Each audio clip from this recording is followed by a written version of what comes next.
الحمد لله كفى وهدى وسلام على عباده الذين اصطفى أما بعد فأعوذ بالله من الشيطان الرجيم بسم الله الرحمن الرحيم ولله على الناس حج البيت من استطاع إليه سبيلا صدق الله مولانا العظيم وبلغنا رسوله النبي الكريم ونحن على ذلك لمن الشاهدين والشاكرين والحمد لله رب العالمین۔ حضرات گرامی، اس سے پہلے کہ کچھ عرض کیا جائے بآواز بلند درود پاک پڑھیے گا۔ صلی اللہ علیہ رسول اللہ وسلم علیہ یا حبیب اللہ، صلی اللہ علیہ یا رسول اللہ وسلم علیہ یا حبیب اللہ۔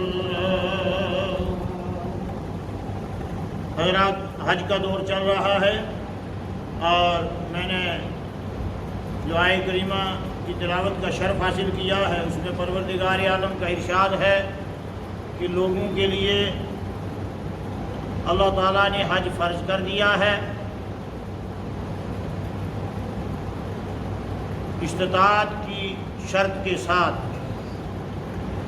لہٰذا اس آیہ کریمہ سے یہ ثابت ہو گیا کہ جب بندہ سفر خرچ کی طاقت رکھتا ہو تو اس پر حج فرض ہے۔ اب حج کے متعلق ایک حدیث مبارکہ حضرت پیارے آقا رحمت عالم صلی اللہ علیہ وسلم کا فرمان مسلم شریف کی روایت ہے۔ حضرت ابو ہریرہ اس حدیث کے راوی ہیں اور فرماتے ہیں عن ابی ہریرہ قال خطبنا رسول اللہ صلی اللہ علیہ وسلم یا ایھا الناس قد فرض کل علیکم الحج فحجوا فقال رجل اکل عام یا رسول اللہ فسکت رسول اللہ صلی اللہ علیہ وسلم ثم فقال رجل اکل عام، اس مرد نے، اس آدمی نے دوسری بار پوچھا یا رسول اللہ ہر سال حج فرض ہے؟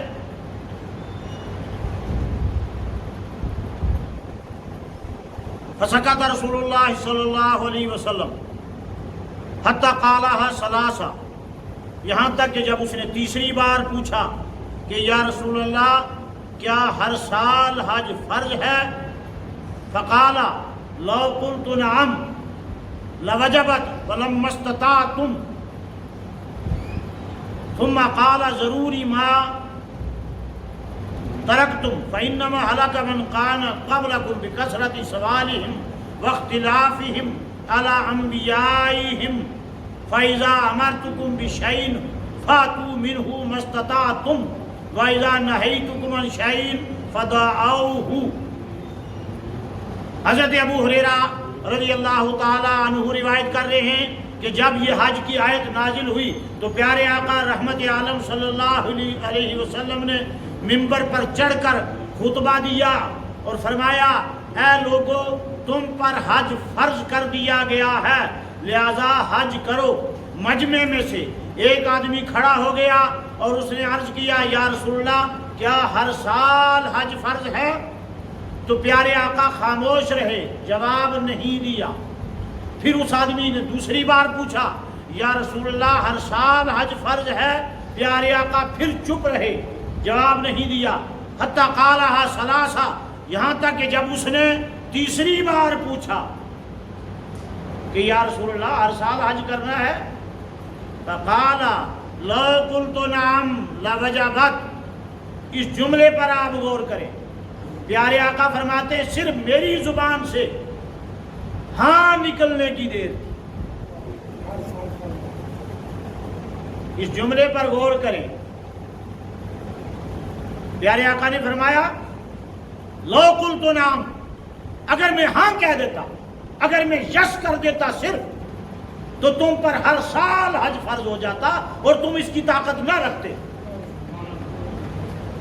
بات سمجھ میں آ گئی؟ پیارے آقا فرماتے ہیں صرف میری ہاں کہنے کی دیر تھی تو سنت فرض میں بدل جاتا۔ پیارے آقا کو رب نے اختیار کتنا دیا ہے؟ پیارے آقا جس کو چاہے فرض کر دیں اور جس کو چاہے نفل کر دیں اور جس کو چاہے حرام قرار دے دیں۔ یہ اختیار رب تبارک و تعالیٰ نے پیارے آقا امام الانبیاء کو عطا فرمایا ہے۔ پیارے آقا نے فرمایا اگر ایک بار میں یس کر دیتا تو تم پر ہر سال حج فرض ہو جاتا اور پھر تم ہر سال حج کرنے کی طاقت نہ رکھتے۔ ثم قال ضروری ما ترکتم، کہا مجھے چھوڑے دو، مجھے اختیار دے دو، میری بات کے اندر ٹوک مٹوکی نہ کرنا ورنہ پھنس جاؤ گے، مجھے چھوڑے رکھو، اختیار دے دو۔ ثم قال ضروری ما ترکتم، مجھے چھوڑ دو، اختیار دے دو۔ فَإِذَا أَمَرْتُكُمْ، اور ایک بات اور یاد رکھنا، فَإِنَّمَا هَلَكَ مَنْ كَانَ قَبْلَكُمْ بِكَثْرَةِ سُؤَالِهِمْ وَاخْتِلَافِهِمْ عَلَىٰ أَنْبِيَائِهِمْ، یاد رکھنا تم سے پہلی امتیں بھی جو ہے وہ اپنے نبیوں سے اسی طرح پوچھ گچھ کرتی تھی، اسی طرح پوچھ گچھ کرتی تھی اور اسی لیے وہ امتیں ہلاک ہو گئی۔ اب میں اس مثال میں اگر چلا جاؤں تو ٹائم تھوڑا ہوتا ہے اور بات رہ جاتی ہے۔ پہلے ہی سپارے میں رب تبارک و تعالیٰ نے بنی اسرائیل کے لیے بیان کر دیا کہ قتل ایک ہو گیا۔ آج کل بھی ایسے ہی قتل ہوتے ہیں، مال کی لالچ میں، باپ کی پراپرٹی کی لالچ میں بھائی بھائی کو قتل کر دیتا ہے، کرتا ہے، آج بھی ہوتا ہے۔ یہ بنی اسرائیل میں ہوا، یہ کوئی نئی بات نہیں۔ بنی اسرائیل میں ایک آدمی بہت پراپرٹی والا، جائیداد والا تھا، اس کو دوسرے اس کے کسی کزن نے اسے مار دیا اور مار کے دعویٰ بھی کر دیا حضرت موسیٰ کے پاس کہ موسیٰ میرے بھائی کا فیصلہ کرو، میرے بھائی کا قتل ہو گیا۔ تو حضرت موسیٰ علیہ نبینا علیہ الصلوۃ والتسلیم وہاں فیصلے نہیں کرتے تھے، وہ کوہ طور پر جاتے تھے پوچھنے۔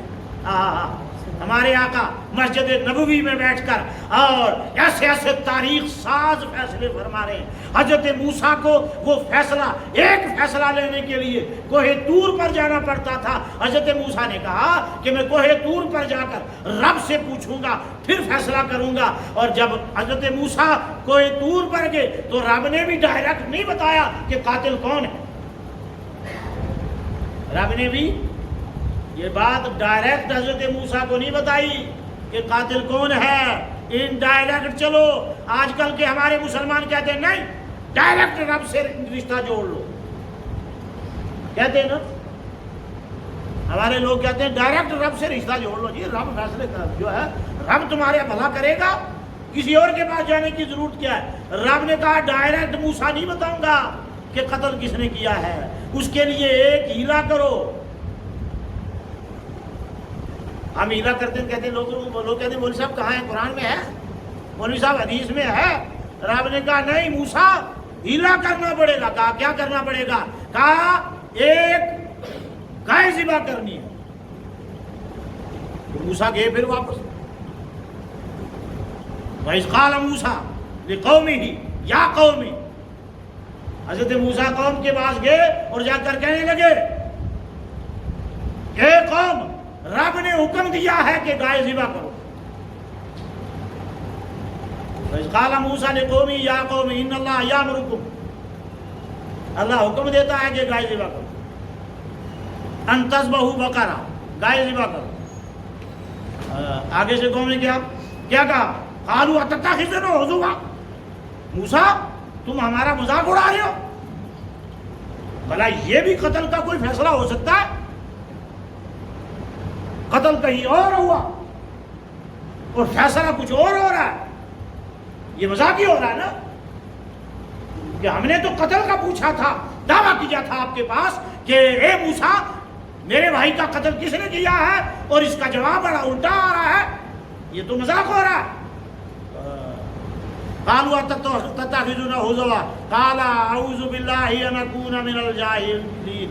حضرت موسیٰ نے کہا او ظالموں میں نبی ہوں، یہ مذاق کرنا تو جاہلوں کا کام ہے. میں تو نبی ہوں، مجھے جس طرح رب نے حکم دیا ہے. اب ٹال مٹول ہو رہی ہے. اب اسی حدیث پر بات ختم نہ ہو جائے گی. ٹال مٹول ہو رہی ہے کہ کیسی والی گائے ہو، کیونکہ کرنا نہیں چاہتے تھے. اب جس نے قتل کیا تھا دعویٰ بھی اسی نے کیا تھا، دعویٰ بھی اسی نے کیا ہے. اب وہ فیصلہ جو ہے کروانا نہیں چاہتے تھے، گائے ذبح کرنا نہیں چاہتے تھے، تو پھر ٹال مٹول. موسیٰ جاؤ رب سے دوبارہ پوچھ کے آؤ کہ گائے کس رنگ کی ہونی چاہیے. حضرت موسیٰ ایک کام کے لیے پھر گئے کوہ طور، پھر پوچھا تو رب نے کہا زردی مائل رنگ کی گائے ہونی چاہیے. پھر آئے، پھر آ کر بتایا کہ زردی مائل رنگ کی گائے ہونی چاہیے. تو کہا نہیں موسیٰ پھر جاؤ پھر پوچھ کے آؤ کہ گائے جو ہے ہل جوتنے والی. پہلے گائے سے بھی لوگ ہل جوتتے تھے، ہمارے یہاں تو بیل سے جوتتے ہیں. آپ جا کے ادھر پنجاب یو پی میں راجستھان میں دیکھنا ہے، ایک طرف گائے ہل میں جوتی ہے، دوسری طرف بھینسا جوت رکھا ہے. ہو جاتا ہے ایسا. تو پہلے لوگ گائے سے وہ کنویں پر، یو پی میں کنویں پر جو پہلے، آج کل تو موٹریں آ گئی ہیں نا، پہلے رہٹ پر چلاتے تھے، کنویں پر گائے کو جوت دیتے تھے اور وہ پھرتی تھی اور پانی اوپر آتا رہتا تھا. آج کل کے لوگوں کے لیے یہ نئی بات ہے، آج کل موٹریں ہیں. تو موسیٰ جا کے پوچھ کے اور آپ سے کہ گائے کنویں پر چلنے والی تو نہیں گائے، یا کھیت جوتنے والی تو نہ ہو. پھر پوچھ کے آئے، پھر آئے تو کہا نہیں، گائے جو ہے ہل جوتنے والی بھی نہیں ہونی چاہیے اور کنویں پر کھیتی کو سیراب کرنے والی بھی نہیں ہونی چاہیے. پھر کہا جاؤ موسیٰ پھر پوچھ کے آؤ. اب کیا پوچھے؟ تو آپ پوچھ کے آؤ کہ گائے کنواری ہو یا بچھڑے والی ہو. دیکھا اب پیارے آقا اس حدیث میں کیا فرما رہے ہیں؟ فَإِنَّمَا هَلَكَ مَنْ كَانَ قَبْلَكُمْ بِكَثْرَةِ سَوَالِهِمْ وَاخْتِلَافِهِمْ عَلَىٰ أَنْبِيَائِهِمْ. او لوگو سن لو، جو میں حکم دوں اسے مضبوطی سے پکڑ لو، اور جس سے میں روکوں اس سے رک جاؤ. تم سے پہلی امتیں بھی اسی طرح نبیوں سے بار بار پوچھ تاچھ کرتی تھی، اسی وجہ سے ہلاک ہو گئی ہیں. مجھ سے بار بار نہیں پوچھو. اچھا پھر حضرت موسیٰ کو آپ کتنی بار بھیج دیا بھائی؟ 4-5 بار تو بھیج دیا کوہ طور پر اتنی بات کے لیے. اور کوہ طور بھی یہیں تھوڑی رکھا تھا، 3-4-5 بار کوہ طور پر بھیجا. پھر پوچھ کے آئے. لاسٹ میں فیصلہ ہوا کہ گائے کنواری ہونی چاہیے، زردی مائل ہونی چاہیے، بچہ بچی پیدا کر شدہ گائے نہیں ہونی چاہیے. اب جو ہے فَذَبَحُوهَا، اب بیچاروں نے چاروں ناچار مجبوراً گائے ذبح کی. چاروں ناچار فَذَبَحُوهَا مجبوراً ذبح کی. وَمَا كَادُوا يَفْعَلُونَ، لیکن وہ کرنے والے، اب رب کہہ رہا، میں نہیں کہہ رہا. فَذَبَحُوهَا وَمَا كَادُوا يَفْعَلُونَ، وہ کرنے والے نہیں تھے لیکن مجبوراً ناچاروں ناچار ذبح کرنی پڑی اور کر گئے. تو بہرحال یہ امت، پہلی امتیں، یہ بنی اسرائیل کی امتیں جو نبیوں سے زیادہ پوچھ تاچھ کرتے تھے اور پھر نبیوں کو قتل بھی کر دیتے تھے، بات بات پر قتل بھی کر دیتے تھے. بہت سارے نبی قتل کیے، حضرت زکریا قتل، حضرت یحییٰ قتل، سب کو قتل کیا. نبیوں کو قتل کرنے والی قوم بنی اسرائیل، نبیوں سے پوچھ گچھ کرنے والی قوم بنی اسرائیل، بار بار سوالات کرنے والے بنی اسرائیل ہیں. حضرت پیارے آقا امام الانبیاء اس حدیث میں فرما رہے ہیں مجھ سے زیادہ پوچھ تاچھ نہ کرو کہ میں کیا، میں نے کہا کہ حج فرض ہو گیا، حج کرو. اب تم آگے سے پوچھ رہے ہو کتنی بار کرے، تو اگر میں صرف یس کر دوں گا نا تو حج ہر سال فرض ہو جائے گا. اس لیے چپ رہو اور جو میں تمہیں دوں اسے لے لو اور جس سے میں روکوں اسے چھوڑ دو. بس اس حدیث پاک سے، اس حدیث مبارکہ سے یہ بات ثابت ہو گئی کہ استطاعت کے باوجود جو ہے حج فرض ہے اور سال میں ایک بار فرض ہے. اس حدیث سے ثابت ہو گیا کہ سال میں حج ایک بار فرض ہے، اور اس کے علاوہ اگر کوئی حج کرے گا وہ سارے حج نفلی ہوں گے. وہ سارے حج، بولو نا بھائی، وہ سارے حج نفلی ہوں گے بھائی. اور زندگی میں ایک بار حج فرض ہے. اور اگر یہ سعادت رب تبارک و تعالیٰ بار بار کسی کو نصیب کر دے تو خوش قسمتی ہے پھر. لیکن وہ سارے کے سارے حج نفلی ہوں گے، فرض حج ایک ہی ہوگا. اب یہ بات ثابت ہو گئی. جب اب آپ اگلی دیکھو، اور پیارے آقا کو رب نے اختیار کتنا دے دیا ہے، ہاں کہنے پر حج فرض ہو جاتا ہے. نبی پاک نے اگر ہاں کہہ دی ہوتی ہر سال حج فرض ہو گیا ہوتا، اور ہر سال حج کرنے کی تم طاقت نہ رکھتے. لہذا قرآن مقدس کا بھی یہی فرمان ہے، اور وہ یہ فرمان ہے وما آتاکم الرسول، رب فرما رہا ہے وما آتاکم الرسول فخذوہ وما نہاکم عنہ فانتہوا. جو رسول تمہیں دے اسے لے لو، اور جس سے رسول تمہیں روکے اس سے رک جاؤ. جانے کے لیے سبھی حضرات سے گزارش ہے کہ جھنڈا بڑھ کر دیتے رہیں اور دھیان میری طرف رکھیں. اور یہ بیچ والی جگہ خالی جو ہے یہ پر کریں بھائی. یہ کس نے پر کرنی؟ بڑے دور دور بیٹھے ہیں جیسے مہمان آئے.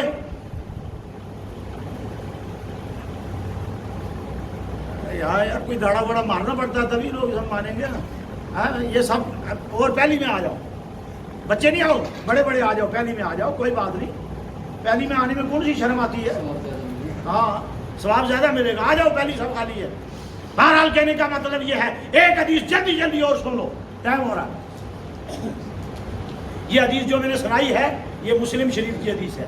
دوسری حدیث جو ہے وہ ترمذی شریف کی ہے، وہ سنو. قال رسول اللہ صلی اللہ علیہ وسلم من ملک زادا اور راحلۃ تبلغه الى بیت اللہ ولم یحج فلا علیہ ان یموت یہودیا او نصرانیا. وذالک ان اللہ تبارک و تعالی یقول وللہ علی الناس حج البیت من استطاع الیہ سبیلا. پیارے آقا نے فرمایا جو حج کی طاقت رکھتا ہو، پیسہ وافر مقدار میں رکھتا ہو، مال و دولت رکھتا ہو، اس کے باوجود حج کرنے نہ جائے تو وہ اس طرح مرا جس طرح یہودی اور نصرانی مرے. سمجھ گئے بات؟ اس کا کیا مطلب ہے کہ یہودی ہو گیا؟ نہیں، یہ اشارہ ہے کہ یہودیوں پر حج فرض نہیں ہے. میں پچھلے جمعہ میں کہہ چکا ہوں نا کہ حج صرف اس امت پر فرض ہوا. پہلے کسی نبی کی امت پر حج فرض نہیں تھا. نبیوں پر حج فرض تھا. سارے نبیوں نے 1,24,000 کم و بیش انبیاء کرام نے حج کیا، لیکن ان کی امتوں نے حج، بولو بھائی، ان کی امتوں نے حج نہیں کیا. صرف یہ پہلی امت ہے جس پر حج فرض ہے. پیارے آقا نے فرمایا اگر طاقت ہونے کے باوجود، مال ہونے کے باوجود، دولت ہونے کے باوجود کوئی حج نہ کرے گا تو وہ ایسے مرا جیسے یہودی مرتا ہے، جیسے عیسائی مرتا ہے. رب جس طرح یہودی اور نصرانی سے بے پرواہ ہے، اور اسی طرح اس مسلمان حج نہ کرنے والے سے بھی رب اسی طرح لاپرواہ. کوئی فکر نہیں دلائی. سمجھے بات؟ ایک حدیث اور سنا دوں، ٹائم ہے نہیں، پھر بول جائیں گے یہ ٹائم ہو گیا. اب ناپ کی حدیث پڑھنی ہے مجھے. بہرحال کہنے کا مطلب یہ ہے کہ مسلمانوں، یہ حج کا سیزن چل رہا ہے، حج کا دور چل رہا ہے. ابھی تک میرے پاس کوئی ایسا بندہ نہیں آیا جو حج کا مسئلہ کوئی پوچھنے آئے. تو یہ بڑی دکھ کی بات ہے. لوگ سوچتے ہیں پیسہ ہوگا میرے پاس، مولوی کا کیا جا رہا ہے، پیسہ میرے پاس ہے، یہاں سے جہاز پر اڑوں گا اور پھر کر کے وہاں پہنچ جاؤں گا، وہاں جدھر دیکھوں گا جدھر لوگ پھر رہے ادھر میں بھی پھر لوں گا، بس حج ہو جائے گا. مولوی کا کیا جا رہا ہے؟ نقصان مولوی کا کیا ہو رہا ہے؟ میں کیوں پوچھوں؟ تو حقیقت یہ ہے کہ ساری کمائی ضائع ہو جائے گی. ایک نقطہ رہ گیا، اگر کسی نے جوں مار دی حج میں تو اس کے بدلے 1 بکرا قربانی. سمجھ گے؟ کسی نے مچھر مار دیا 1 بکرا قربانی. کسی نے حج کے دوران احرام باندھ کر، اگر کسی نے احرام باندھ کر کھٹمل مار دی 1 بکرا فرض. اور پھر کیا ہے؟ یہ حج میں اتنی احتیاط سے چلنا ہے. جوں نہیں مارنی، کھٹمل نہیں مار سکتے، ارے مچھر نہیں مار سکتے. یہ حالت ہے. جس طرح میں نے پوچھا ہے نا، کسی نے آ کر حضرت عبداللہ ابن عمر سے سوال کیا تھا. آخری بات سن لو، چلو حدیث نہیں سن. حضرت عبداللہ ابن عمر سے آ کر کہ کوفہ سے کوئی آدمی آیا، اس نے آ کر سوال کیا، حضرت اگر جو ہے حج کے دوران جوں مار دے تو دم لازم ہوگا؟ دم کا کہتے ہیں قربانی. دم کا مطلب خون ہے، خون دینا. قربانی کیا مطلب؟ دم دینا، خون دینا. دم خون ہوتا ہے، یہ یاد رکھنا. تو دم واجب ہوگا کہ نہیں؟ حضرت عبداللہ ابن عمر نے مڑ کے دیکھا، کہاں سے آئے ہو؟ کہا کوفہ سے آیا ہوں. حضرت عبداللہ ابن عمر نے کہا، او ظالموں، او کوفہ والو، تم نے امام حسین کے خون سے کوفہ کی در و دیوار کو رنگین کر دیا، تب تمہیں مسئلہ یاد نہیں آیا؟ آج حج پہ آ کر پوچھ رہے ہو، یہاں اتنا احتیاط ہو رہا ہے اور تم نے کوفہ کی در و دیوار کو، کوفہ کی سڑکوں کو امام حسین نبی کے خاندان کے خون سے رنگین کر دیا، تب تمہیں لحاظ نہیں ہوا؟ یہاں مسلمان ساری رشوت کر لیتا ہے، یہاں سب کچھ کھا لیتا ہے، سود بھی کھا لیتا ہے، اور پھر جا کر حج پر سبحان اللہ سبحان اللہ سبحان اللہ. کس لیے؟ تاکہ واپس جاؤں گا تو لوگ مجھے کہیں گے، آؤ جی حاجی صاحب، آؤ جی حاجی صاحب، واہ واہ واہ، حاجی کہلوانے کے لیے حج کیا ہے. روزے محشر منہ پہ مار دیا جائے گا یہ حج. کیوں؟ کہ تم نے دنیا کے لیے حج کیا ہے اور آخرت سنوارنے کے لیے نہیں کیا ہے. جو کچھ کہا گیا رب تبارک و تعالیٰ اس پر عمل کی توفیق عطا فرمائے. وآخر دعوانا ان الحمد للہ رب العالمین وما علینا الا البلاغ.